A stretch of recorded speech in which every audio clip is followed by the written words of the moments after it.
Hello everyone. Welcome back to Learn with Us. I am so happy to be here today with all of you. Hello, Emily, and hello to all of our friends listening at home, at work, or maybe while you are walking outside. It is a beautiful day for a podcast. Look up for a second. Yeah, just right now. Right. If you are sitting inside right now, just look at the ceiling. Or if you are outside, look at the sky. Exactly. Now, look back down at the screen of your phone or, your computer. We all do it. We really do. Are you spending more time looking at a glowing electronic box or, well, are you looking at the giant living world all around you? I know my answer, and it is probably the screen. Same here. Today, we are exploring a very common modern problem. I mean, we are tired, right? We are stressed from work. Yeah, and because of that, we are missing the beauty of the natural world. So true. So our mission in this deep dive today is to look at a simple, everyday conversation between two people. Their names are Emily and Paul. And they talk about nature. Yeah. They talk about how stepping outside for just 5 minutes might be the best medicine for our really busy lives. And we should mention we are going to explore this using very clear, simple English. Right. Perfect for anyone who wants to practice the language, Yeah. While thinking about some big, important ideas. That is exactly right. The text we are looking at today is, well, it is just a friendly chat. Just two friends talking. Yeah, but it contains some very deep truths. It really does. Emily and Paul talk about the big landscapes, like the mountains and the ocean. But they also talk about the small things, like a little green plant on a work desk. I have one of those. See? And they talk about how the natural world actually changes the way our minds feel. It helps us feel less worried. Okay, let's unpack this. Yeah. Because I think we all need a little less worry in our lives right now. Oh, absolutely. Let us jump right into their conversation. Yeah. So Emily starts by asking Paul a very direct question. Right. She asks him, what is your favorite part of nature? Now, if someone asks you that, you might think of a huge waterfall in a faraway country. Yeah, or a deep, dark jungle somewhere. Exactly.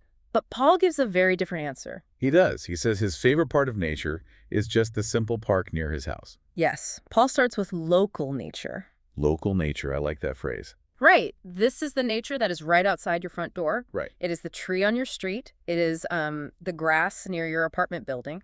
Yeah. He tells Emily that he loves this park because it has many big trees. And, well, he really loves the color green. I have to challenge Paul here for a moment, though. Oh, okay. Yeah, I mean, is a small city park really nature? That is a big debate. Right. When I think of nature, I think of wild places. Places with no roads and no buildings at all. Like a completely empty forest. Exactly. A city park is planned by people. People planted those exact trees. People cut the grass every week. That is true. So is it really the same thing? Well, that is a very fair question. It is true that a city park is planned by humans. Yeah. But the trees themselves are alive. The grass is alive. That is true. I did not think of it that way. And, the birds and the trees are wild. Paul is showing us that we do not need to travel for 5 hours in a car to find a connection to living things. Oh, wow. Yeah, if you are a busy adult with a full-time job, you do not have time to drive to a wild forest every day. You really do not. The local park is nature that you can actually reach. It is nature for everyday life. Nature for everyday life. That makes perfect sense. It is accessible to us. Yes. And Emily agrees with him completely. She says she loves trees, too. She does. And she points out a very specific physical reason why trees are so important. She says, trees give us shade when it is hot. Yes. The word shade. This is a wonderful word to understand. It is a great word. How would you describe it? Shade is a dark, cool area where the sun cannot reach. Okay, let us imagine a scenario to really understand the feeling of shade. Good idea. Imagine it is the middle of summer. You are walking home from work in the city. It is so hot. Right. You're wearing your work clothes. You're carrying a heavy bag. And the sun is shining directly down on you. Yes. And in a city, the sun feels even hotter, right? Oh, for sure. The light hits the gray concrete roads. The light hits the glass buildings. The whole street just feels like an oven. An oven, yes. You feel the heat on the top of your head. You start to sweat. You feel tired and, well, uncomfortable. Exactly. You just want to escape the harsh light. Then you see a huge old tree on the side of the road. A lifesaver. Right.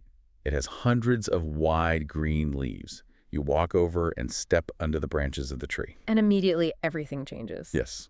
The leaves block the light. The sun is no longer hitting your skin. The air actually feels colder. It really does. The light changes from a blinding, harsh white to, like, a soft, dark green. That cool, dark space under the tree, that is the shade. I love that. I like to think of trees as nature's big umbrellas. Oh, that is a great way to think about it. Yeah, because when it is raining, you open an umbrella to stop the water from hitting you, right? Right. Well, when the summer sun is burning your skin, a tree acts just like an umbrella. It catches the sunlight and gives you a safe, cool place to rest your body. That is a perfect way to describe it. And Paul is noticing more than just the shade of these trees. What else does he notice? He is noticing the time of year. He tells Emily right now, in the spring, the flowers are starting to grow. Springtime. Yes, spring. After the long, cold, dark months of winter, spring arrives. The air gets warmer, and, the world wakes up. It is the best feeling. Paul says he saw bright red and yellow flowers growing in the park that morning. Think about the visual impact of that. A city is usually very gray. So gray. Gray roads, gray buildings. Gray cars. Right. If you are walking to work and feeling tired, seeing a sudden pop of bright red or bright yellow, it changes your view. It breaks up the boring gray colors. Exactly. And Emily gets very happy when he mentions the flowers. She really does. She says, I saw them too. They smell so fresh. Now, fresh is a word we use a lot in English. We do, very often. When we talk about food, fresh means it is new and not old, like fresh bread. Right. But what does it mean when Emily says a flower smells fresh? Well, when a smell is fresh, it makes you feel clean and awake. Clean and awake. Yeah. Think about the air inside a small, crowded office room at the end of the day. Oh, terrible. The air feels heavy. Right. It feels tired. It is not fresh. No. Now, think about opening a window after a rainstorm. I love that. Or cutting a lemon in half.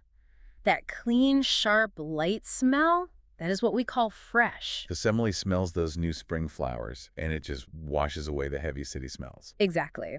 So just by visiting a local park, Paul and Emily are getting shade to cool their bodies. And bright colors to rest their eyes. And fresh smells to wake up their minds. But even though the local park is great, humans always like to dream about bigger things. We do. We always want more. Right. And this conversation naturally flows from the small park to the giant edges of the world. Yes. They move their focus to the grand landscapes. The huge natural environments that make humans feel very, very small. Right. Paul asks Emily, do you like the beach, Emily? That is a big part of nature, too. The beach. The place where the land finally ends and the massive ocean begins. Emily says she absolutely loves the beach. And she gives us some very specific sensory details about why she loves it. She says, I love the sound of the ocean. The waves are very peaceful. Let us break that down. The waves. Yes. The ocean is not still like a small pool of water. It is always moving. It never stops. Right. The wind pushes the water into hills that rise up, travel toward the land, and then crash down onto the sand. Those are the waves. And waves create a rhythm. They really do. They go in and they go out. Crash and pull back. Crash and pull back. It is a slow, steady sound. Emily calls this sound peaceful. Peaceful is a very important concept for adults today. Oh, definitely. When you are peaceful, your mind is quiet. You are not thinking about your emails. You are not worrying about paying your bills. No, you are not stressing about a problem at work. Your heart beats a little slower. You feel safe and calm. Have you ever noticed how many people use a machine that makes the sound of ocean waves to help them sleep at night? Yes. White noise machines. I use one. See? That is because the rhythm of the waves is the exact opposite of city noise. Right. City noise is sudden and angry. A car horn. A police siren. A loud shout. Those sounds make our bodies tense and nervous. But the steady sound of ocean waves tells our brain that everything is okay. It is a peaceful sound. Emily also talks about the physical feeling of the beach. Yes, she says she likes to walk on the sand and she likes to feel the water on her feet. This is a wonderful image. You arrive at the beach. The first thing you do is take off your hard, heavy city shoes. You take off your socks. You step onto the soft sand. It shapes around your feet. Then you walk down to the edge of the water. And a wave comes in, and the cool water washes over your toes. Yeah. It is a full-body experience. It really is. And Paul agrees with her. He focuses on the visual scale of the ocean. What does he say? He says, the ocean is very big. Sometimes it is blue, and sometimes it is green. It is very beautiful. He is amazed by the size of it. Yes. But then Emily asks him a question that leads to a very funny and honest moment. Oh, right. She asks, do you like to swim in the ocean? And Paul admits that actually he does not really like swimming in the ocean. Why not? The ocean is great. Well, because the water is a bit too cold for him. That is so true. I think this is highly relatable. Very relatable. The ocean looks beautiful, but taking your warm body and plunging it into freezing cold seawater is a huge shock. It is not comfortable at all. And Paul does not want to be uncomfortable. I love this because it shows you do not have to be an extreme adventurer to enjoy nature. Not at all. Paul says, I prefer to sit on the beach and read a book under the sun. That is his perfect way to experience the grand landscape. He stays dry, he stays warm. He lets the sun heat his skin, he listens to the peaceful waves, and he escapes into a good book. Emily says that sounds very relaxing. It does sound relaxing. But then she introduces the opposite landscape. If the beach is the flat edge of the water, the next place she mentions reaches high into the sky. Right. She says, I also like the mountains. Have you ever been hiking in the mountains? Hiking is a great word for our listeners to know. It is a very common word. It does not just mean walking. If you walk to the supermarket, you are not hiking. No, you're just walking. Right. Hiking means going for a long walk in nature, usually up and down hills or mountains wearing strong boots. It is walking for the purpose of being in nature. Yes. And Paul says he went hiking last summer. And the first thing he mentions about the mountains is not the view, it is the air. The air. He says the air in the mountains is so clean and fresh. It feels different from the city air. There is that word fresh again. Oh, you are right. Earlier, the flowers smelled fresh. And now, the mountain air is fresh. Let us compare mountain air to city air. Okay. In a city, thousands of cars are burning fuel. Factories are releasing smoke. Millions of people are breathing in a very small area. So the air feels heavy and dirty. But when you go high up into the mountains, There are no cars. there are only millions of trees. And trees produce clean oxygen. When you take a deep breath in the mountains, the air feels thin, cold, and completely pure. It wakes up your lungs. It makes you feel healthy just by breathing. Exactly. Now, the second thing Emily notices about the mountains is the sound. Right. She says, in the mountains, everything is so quiet, you can only hear the wind and maybe some birds. This is a huge contrast to the beach. It really is. We just talked about how the beach is full of movement and the steady sound of crashing waves. But the mountains offer stillness. Huge rocks do not move. Ancient forests stand completely still. Right. Silence is actually very hard to find in the modern world. Oh, it is almost impossible. Wow. Even inside a quiet apartment, you can hear a refrigerator humming. Or traffic far away outside. Yes. But high in the mountains, the silence is so deep you can almost feel it. Yes. Both the beach and the mountains serve the same purpose for humans, even though they are totally different. Well, the beach gives us a relaxing rhythm. The mountains give us deep silence. Ah, I see. But both of them force us to forget our small daily problems. That makes sense. When you stand next to a mountain that has been there for a million years, your bad day at work suddenly does not feel so important. That is a brilliant point. The huge scale of these landscapes changes our perspective. Now, Emily's mention of hearing birds in the quiet mountains creates a very natural bridge in their conversation. Right. They shift from talking about the huge landscapes to the small, living creatures that fill those landscapes with sound and movement. Yes, exactly. They start to discuss the symphony of nature. Paul says, speaking of birds, I saw a very colorful bird in the park yesterday. It was singing a lovely song. Let us pause on that word, colorful. Okay. It simply means having many bright colors.